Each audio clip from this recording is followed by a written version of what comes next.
নবম শ্রেণী বা দশম শ্রেণীর গণিতের অনুশীলনী 1-এর 14 নম্বর অঙ্কটি সদৃশ আবৃত্ত দশমিক ভগ্নাংশে প্রকাশ করতে হবে। ক নাম্বার দেওয়া আছে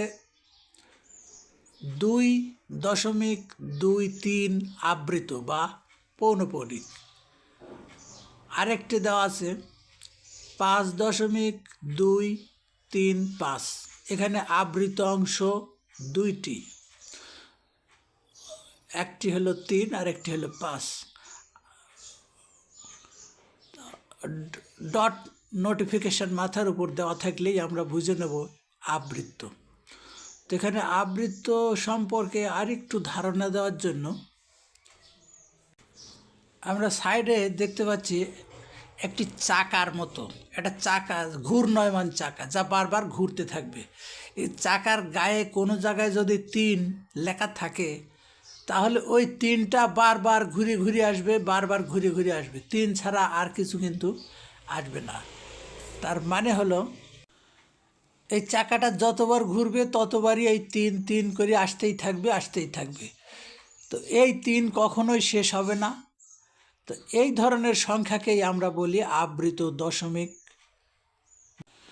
এই অসংখ্য 3 বোঝানোর জন্য আমরা শুধুমাত্র একটি 3-এর ওপর এই ধরনের ডট নোটেশন চিহ্ন ব্যবহার করে থাকি, যা মাথার উপর একটা ফোঁটার মতো। এবার দ্বিতীয় ক্ষেত্রে আমরা যদি এই চাকাটার উপর 3 এবং 5 লিখে ঘোরাতে থাকি, তাহলে 3 5 3 5 3 5 এইভাবে আসতেই থাকে।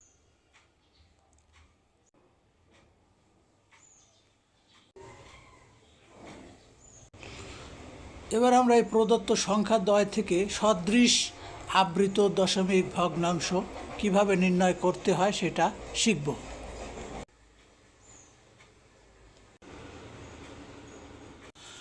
তাহলে ক নাম্বারের প্রথম সংখ্যার মধ্যে আমরা দেখতে পাচ্ছি অনাবৃত অঙ্ক সংখ্যা একটি, আবৃত অঙ্ক সংখ্যাও একটি। দ্বিতীয় সংখ্যার ক্ষেত্রে আমরা দেখতে পাচ্ছি অনাবৃত অঙ্ক একটি এবং আবৃত অঙ্ক সংখ্যা দুইটি।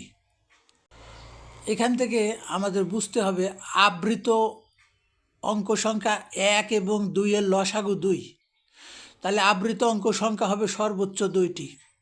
আর অনাবৃত সংখ্যা আমরা দেখতে পাচ্ছি একটি একটি করে আছে, সুতরাং অনাবৃত অঙ্ক সংখ্যা একটিই হবে।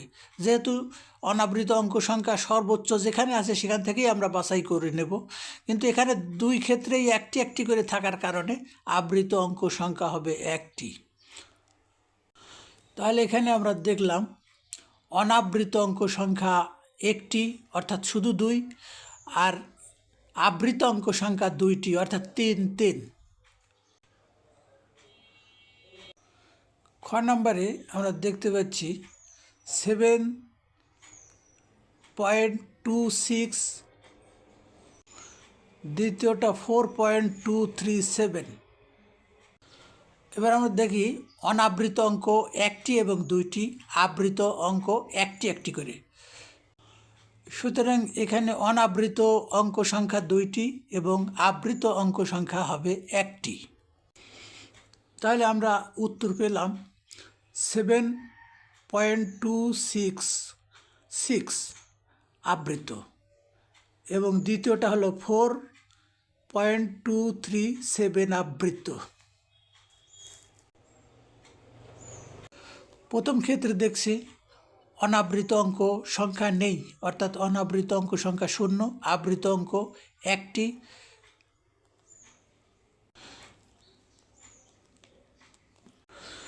তাহলে এখানে আমরা দেখতে পাচ্ছি অনাবৃত অঙ্ক সংখ্যা 0, 3টের ক্ষেত্রেই 0, আর আবৃত অঙ্ক সংখ্যা 1 2 এবং 3-এর লসাগু হলো 6। তার মানে আবৃত অঙ্ক সংখ্যা 6টি হবে, অনাবৃত কোনো অঙ্ক থাকবে না।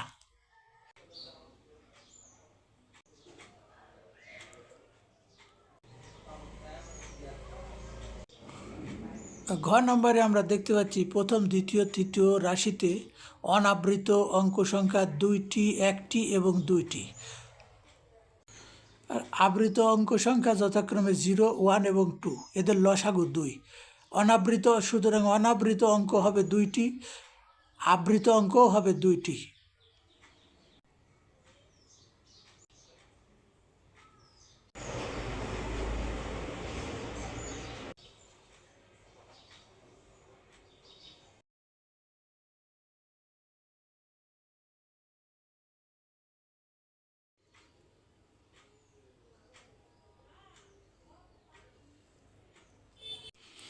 এবার 1 অনুশীলনীর 15 ক নাম্বারে আমরা দেখতে পাচ্ছি 0.45 5-এর উপর ডট নোটিফিকেশন আছে, অর্থাৎ আবৃত চিহ্ন আছে।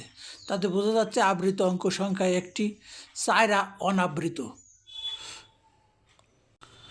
দ্বিতীয় সংখ্যার ক্ষেত্রে দেখা যাচ্ছে ডট নোটিফিকেশন আছে 2টি অঙ্কের উপর, 3 এবং 4, অর্থাৎ দশমিকের পর থেকে 1, 3, 4 এর মধ্যে 2টি আবৃত, 1টি আছে অনাবৃত।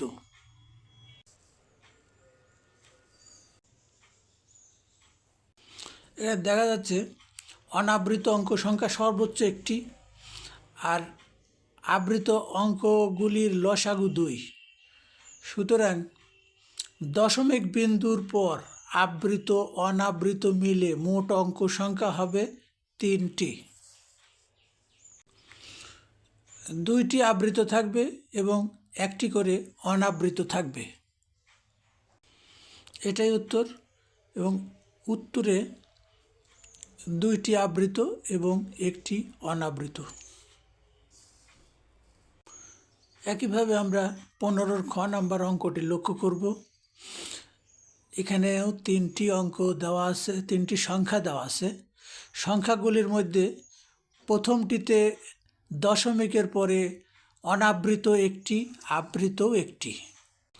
দ্বিতীয়টি একই রকম। তৃতীয়টিতে দেখা যাচ্ছে অনাবৃত অঙ্ক সংখ্যা 3টি এবং আবৃত কোনো অঙ্ক নেই, অর্থাৎ আবৃত অঙ্ক সংখ্যা 0।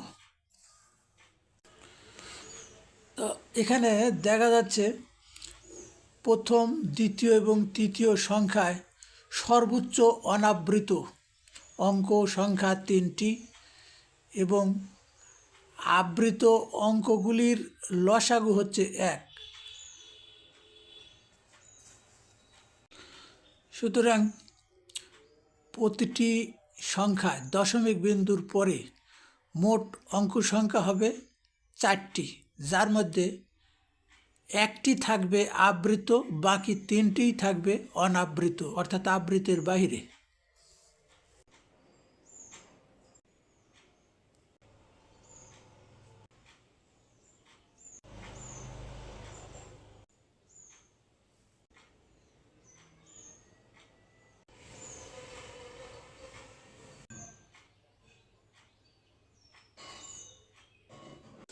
এবার ঘ নম্বরে দেখা যাচ্ছে অনাবৃত অঙ্ক 2টি, আবৃত অঙ্ক সংখ্যা 1টি, শুধু 6।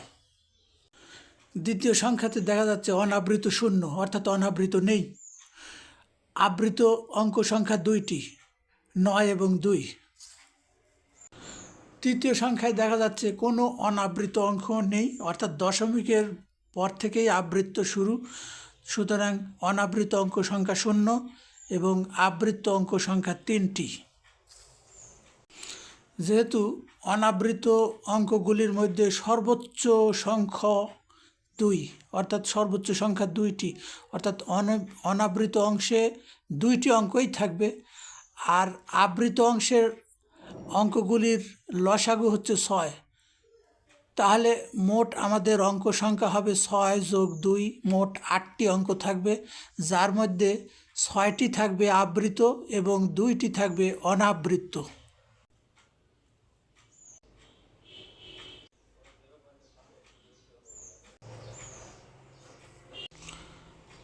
সর্বোচ্চ দশমিকের পরে 8টি ঘর যোগ করে আমরা যেটা পেলাম, এর সঙ্গে হাতের 1 আবার যোগ করতে হবে।